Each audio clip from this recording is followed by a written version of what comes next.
Betrayal in plain sight. I never thought gluten would become a weapon against me.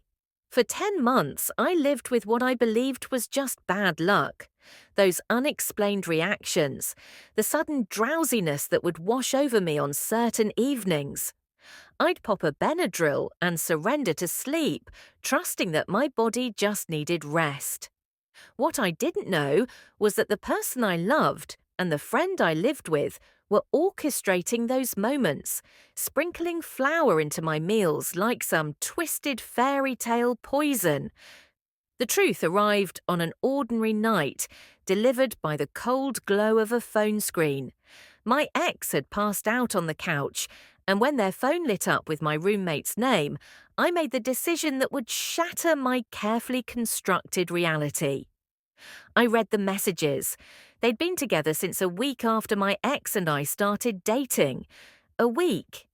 While I was falling in love, they were already falling into bed together. But it was worse than simple infidelity. They were actively conspiring against my health, against my safety, against the basic trust that holds relationships together.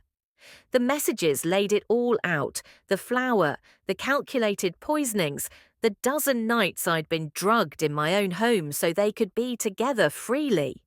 They'd even taken a week-long trip together, both feeding me elaborate lies about being on opposite sides of the country. I'd had no reason to doubt them. I'd trusted them completely. I moved out of the condo immediately and severed all contact. The silence between us became permanent. A year later, I heard they got married. Now they have 2 children together. Sometimes I sit with the complexity of that knowledge. They built a life, a family, a legitimate partnership. Part of me feels a strange, distant happiness for them, that they found what they were looking for. But the disappointment runs deeper, a permanent scar from the betrayal. They didn't just cheat, they poisoned me. They turned my medical vulnerability into their opportunity, my trust into their alibi. And somehow, that violation became the foundation of their happily ever after.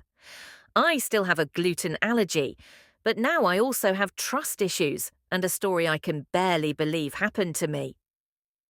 Sometimes the people who hurt us most don't just break our hearts, they break something more fundamental: the basic assumption that those we love won't deliberately harm us.